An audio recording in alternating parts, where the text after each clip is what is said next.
pobreza e a desigualdade social fazem com que os filhos e as filhas de famílias mais pobres tenham poucas oportunidades de escolha.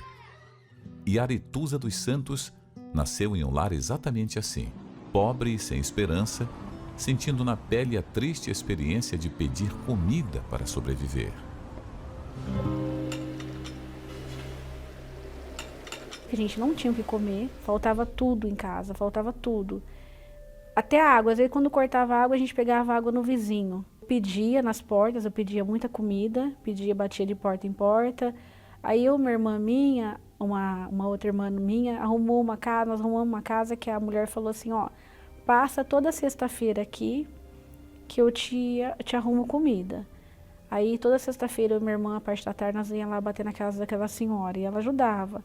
Ela colocava comida feita numa caixinha, colocava alguns alimentos crus numa sacolinha e a gente levava embora. Ia toda feliz. Falava, ó mãe, conseguimos aqui hoje. Porque é muito ruim a barriga doer de fome.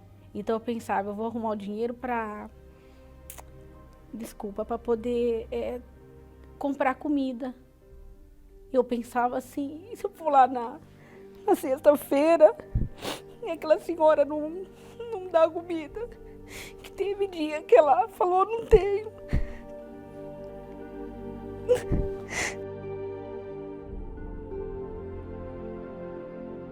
Eu tenho uma tia que morava em outra cidade, eu ia passar férias na casa dela.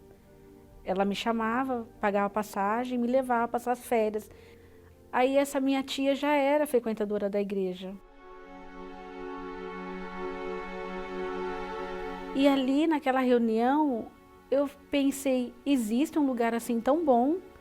Eu voltei de lá com uma paz, uma alegria, mas uma alegria tão grande. Tanto é que quando eu conheci a Igreja Universal, eu comecei a falar da Igreja Universal para todo mundo ir. Daí eu conheci meu esposo, meu atual hoje. Conheci ele e fomos morar primeiro de aluguel. Depois veio um projeto do governo. Fizemos lá, deu tudo certo. Financiamos uma casa do governo para a gente morar. E continuava na igreja de membro. Não tinha filha ainda, mas a fome ainda continuava. Não tinha prosperidade, não tinha. Quando chegava o período de Fogueira Santa, a gente sentava no meio da igreja pro fundo. Aí sempre tinha testemunho, uns testemunhos bonitos, umas coisas assim, gloriosas. Aí eu chegava em casa e falava para ele, será que é verdade aquilo que as pessoas contam? Eu tinha uma dúvida, eu não sabia se ia dar certo, porque a gente só contava, em casa eu e meu marido, com o 13º dele. Só contava aquele dinheiro. Porque a de junho, do meio do ano, a gente nem imagina, pulava. Quando chegava o 13º, que era do final de ano, a gente pensava, se der esse 13º, e se não der certo? A gente tinha essa dúvida, aí acabava com a Fogueira Santa. Quando chegava de novo a campanha, Deus falava comigo, esse é o momento. E aqueles testemunhos, cada dia era um. Eu falava, não estou com coragem. E aí passava de novo outra Fogueira Santa. E assim foi. Aí eu fiquei grávida, nasceu minha filha. O que aconteceu? Aí começou já a dar o sinal de revolta, começou a dar dentro de mim. Por quê? Quando estava só nós dois, a gente brigava ali, dava um jeito. Mas aí nasceu a criança. Aí minha mãe naquela situação que não podia ajudar, ela se comovia e me ajudava com alimentos, cesta básica. Quando vinha a Fogueira Santa, eu ficava até tremendo por dentro. Eu tinha vontade de levantar, obedecer aquela voz, que parecia que aquela voz nem era do pastor. Era Deus mesmo me chamando, ali, ao vivo, e também aquele testemunho que a pessoa contava. Eram as duas coisas falando. Deus falava, vem que eu vou mudar a sua vida. E o testemunho afirmando, aconteceu comigo, aconteceu com aquela pessoa. Eu comecei a ficar revoltada já. Comecei a ficar revoltada, de vergonha, de ser humilhada, mas é agora. Eu me revoltei aquele dia, com muita raiva da situação, raiva de ter ficado aquele tempo ali na igreja, raiva de não ter dado ouvido. Aí eu peguei aquele envelope, levantei, peguei aquele envelope, cheguei em casa e falei pro meu marido, falei pra ele, falei, a gente não tem mais nada para perder. E quando eu peguei aquele envelope, aí eu tive coragem, eu fiquei com ele, veio lá o salário a mais de fim de ano, colocamos tudo, esperamos o dia de entregar aquele envelope, como foi determinado no dia da entrega, e subimos. Mas a gente chorava tanto na descida, nós dois de mão dada, mas a gente chorava tanto, parecia que só tinha nós dois na igreja, o altar e aquele envelope. Deus falou ali, falava naquela hora, vai dar certo, agora você fez certo, agora você confiou, agora aguarda, você confiou em mim, vai dar certo.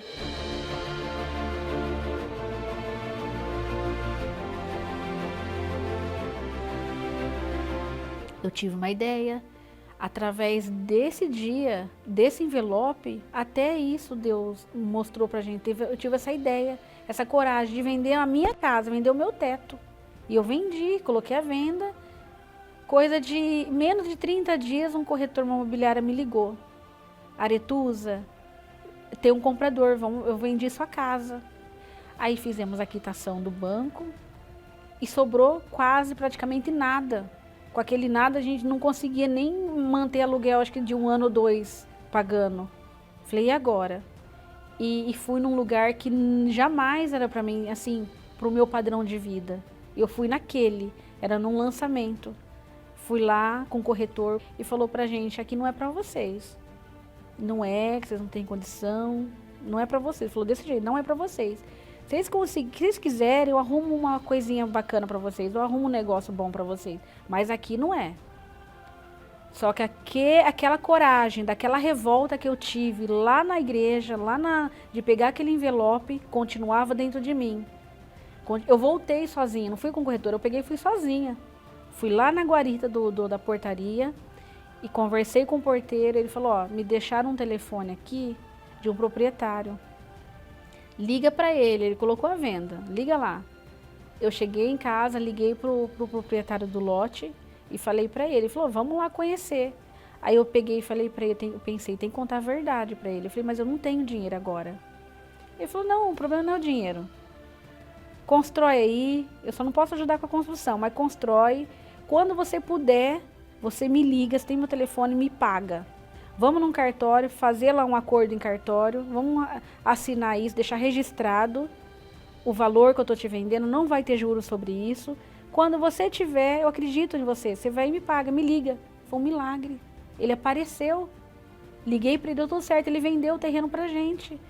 Construímos, a conta não bate, a matemática da calculadora ali da pilha, a comum não bate com aquele saldo que sobrou pra gente para construir a casa. Comecei a erguer, já coloquei à venda. Vendemos aquela casa por um preço assim que nem acreditava que aquele preço que eu tinha colocado, a pessoa comprou à vista. A primeira casa minha, uma pessoa comprou à vista, foi lá e depositou na nossa conta. Liguei para o proprietário, falei, lembra daquela conta que eu tenho com o senhor? Tô ligando para acertar o valor do terreno. Aí dali começamos. Aí eu virei uma construtora de casa de alto padrão. Foi Deus, foi o altar, foi o próprio Deus, foi o altar que me deu essa direção. Porque fiz um curso de manicure, eu sabia fazer unha. Jamais eu pensava de liderar a equipe, de dar trabalho, emprego para pessoas, pagar o salário, formar equipe, fazer projeto com arquiteto, gente formada em faculdade.